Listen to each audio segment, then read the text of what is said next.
बोल बोल कदी किराया दियो ना एक गुना दो चार को कहले कि जल्दी कम नहीं दो चार गो ना हां तारा से एगो बात हमरे बड़ा दिमाग में कई दिन से चलत बा बोल बोल आज हम कहब जरूर कहां ये कहता नहीं तारा घर में हम नहीं रह हमारे घर में ना रही ए भाई कहां है हमारे घर में ना रही रे अब अपना माई के लगे जाई तो ना यार देवी जाइबो ई बताओ कि का है ना यार देवी सुना एक बार जब कह देनी कि हमारे घर में का कमी है बता तोरा घर में अरे बाप रे बाप कमी नहीं तो कमी बा का तोरा घर में कुछ की ना बताओ तो नहीं जनतन के बता दे बता न तोर घर में आटा न तोर घर में दाल न तोर घर में नून अच्छा न में मरचा अच्छा न मोटका बैगन अच्छा न चिचिन्ना अच्छा न लौकी न कोहड़ा हाँ अब भिंडी तक ना अच्छा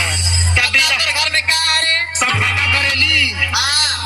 आ बिना खैले आई तो यहाँ ऐसा बनल है हां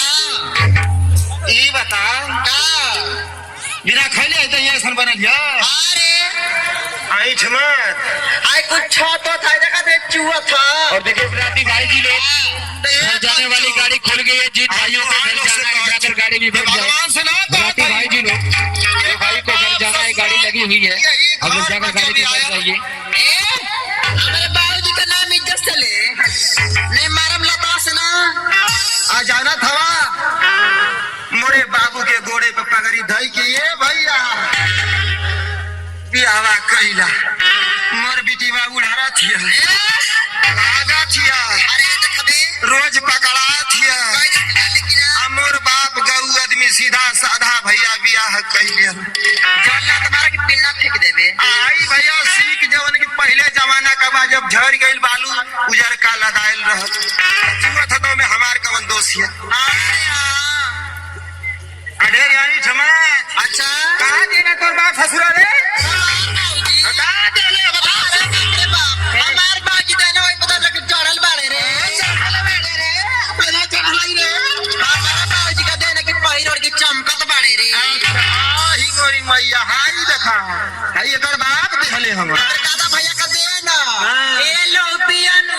पिया जाई चढ़ल बाड़ा चट से उतार जाईता तोके बता दे थई कि पिएगा तो हम पिएगा करीला लेकिन हाउ मत पिया जो ना मेहरुआ को मैं ढकावत ही आजकल लेकिन सुना हमार बाबूजी अरे हमार बाबूजी तो के बड़ी कुछ देले बाड़े का त गिनवा दे अबे गिनवा दे अगर असले बाप का बेटी हो कभी अरे बाप रे बाप तो गिनवा दे सुना दोहाई माई बाप को जनता पंच सुनत बा अच्छा हमारा अभिनंदन भैया भी सुनत रे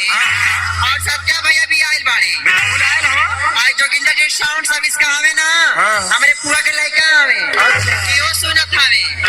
पूरा का लड़का है हां छोटी पुआ का अच्छा छोटा की पार्वती पुआ का लड़का हवे हां ए सुना हमार बाबूजी तो के का देले बड़ा सुना हमार बाबूजी तारा के थे घड़ी देना हो एक है घड़ी एगो साइकिल देना हो एगो साइकिल और एगो रेडियो देले रहना एगो अब कल मेरे चोखनियर मुंह पर ये भाई हम ये पंचन से बतावत ही भगवान से ना बतावत हई एकर बाप ससुरा हमके तीन चीज देहला ये ठे घड़ी देहला जो कबो दिन में 12 बजे बना कइला रेडियो ऐसन देहला कबो दिन में सनसनाई बना कइला और साइकिल ऐसन देहला कि जब चढ़ी तो फाक देना छुछियो में फेंक दे जब चढ़ी फाक देना छुछियो में फेंक दे रेडियो ना सनसना कब्बो शेर लगौले के बाद ना सनसना कैसे हाय हाय बोले लगे रे ऊ जब नयका सेलवा निकाल के पुरनका लगा दे ना तो बीबी सिलेंडर पकड़ कर हाय हाय हाय खर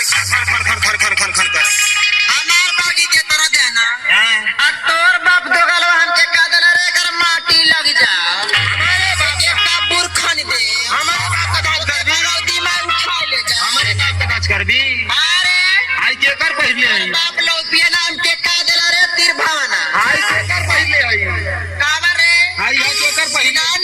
कमलेश्वर हो हमें पहले बानी गिनाव कवन कवन चीज अरे भैया बेलौजिया केकर पहले है आई ये हमार भैया देले बाणे आई लटैया में का आई मगा सुतवा ये हमार भैया देले बाणे आई लीलना पर का मंटिका बा ये हमार पापा देले हवे आई सरिया ये हमार पापा देले हवे आई तीन गो लइका ए तुहार ना हो अरे कहानी कहते कि वो के नजर को देले हो नहीं कुल बात गलत हां लेकिन सुना हां ऐसे ना कहल जाला कैसे कहल जाला ऐसे हम बड़ा प्यार करिला हो हमसे आही मोरी माई